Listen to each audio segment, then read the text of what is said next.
Hi, Tim here from Proclaim AV, and today we're taking a look at the XVive UC3 wireless system. Let's check it out.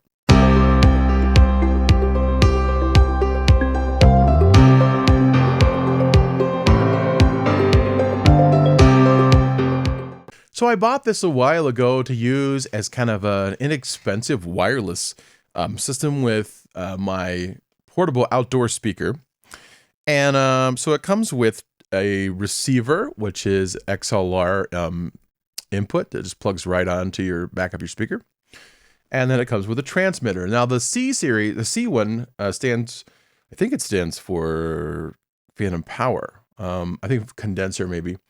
But this does have switchable phantom power from 48 volts to 12 volts. And so the regular U3 series does not have phantom power, only supports dynamic microphones. So I wanted to be able to use it with phantom power. And so what we're going to do today is we're going to plug this guy in and test him. It does operate in the 2.4 gigahertz band. And so that's in the same band as Wi-Fi and other things. So we'll talk about that in a minute. So you just flip the little switches on here, and the little power lights come on. And then this one's green if it's transmitting and receiving. So there are little buttons on the front with a little dial around the outside and where you can change the channel. So both of these are on channel 5. So first we're going to plug it in here onto my Rodecaster, just into a cable. And first of all, we'll start off with the dynamic test using a Sennheiser E835. So it just plugs straight onto the microphone on the bottom. And then you can use any handheld mic that you already own. So let's give it a whirl here. Okay, so now we're on the XVive, and I am bringing this straight into my channel 2 here. We're not doing any processing at all, so you can just kind of hear how it sounds, no EQ, no anything. And so this is using the dynamic E835, and there's a little bit of background noise, which you're going to get with all wireless stuff. So that's not unusual. Let's swap it over here and use it with the condenser mic.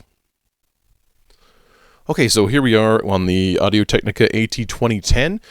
That's the only condenser handheld that I currently have, but things sound clear, things sound clean, and we still have a little bit of background noise, of course. I haven't changed any gain settings.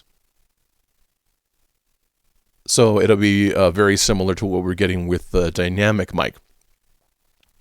Okay, now let's talk about a couple of things that I experienced while using this in a live situation. So the first thing that was a problem for me was that people wanted to hold the mic by the transmitter like this.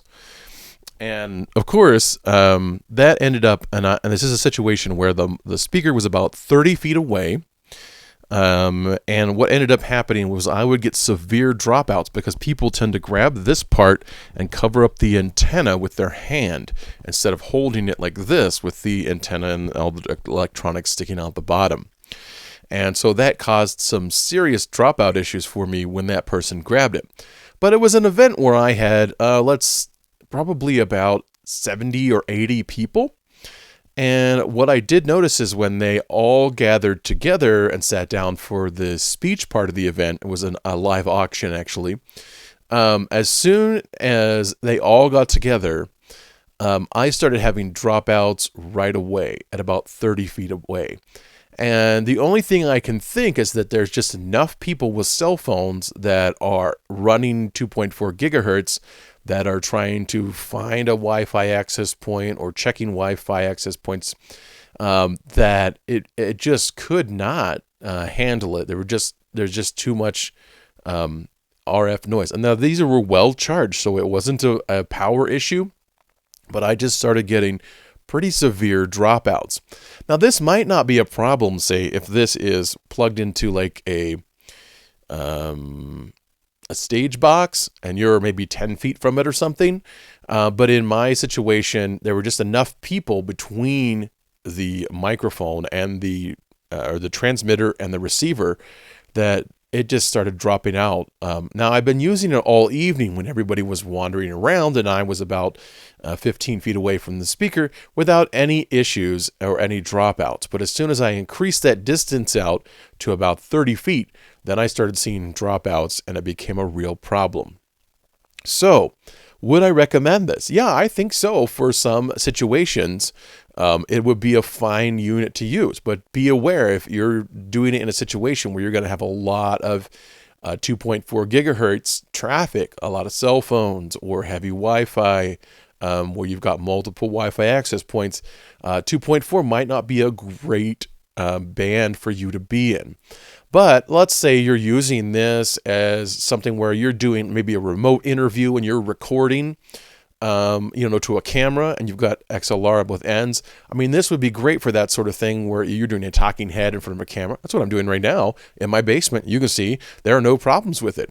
And so I think you just got to figure out like what is the right situation for this and not put it in an environment where there's a lot of 2.4 gigahertz radio frequencies happening where it might give you trouble and where you're not stretching the transmit distance too far away.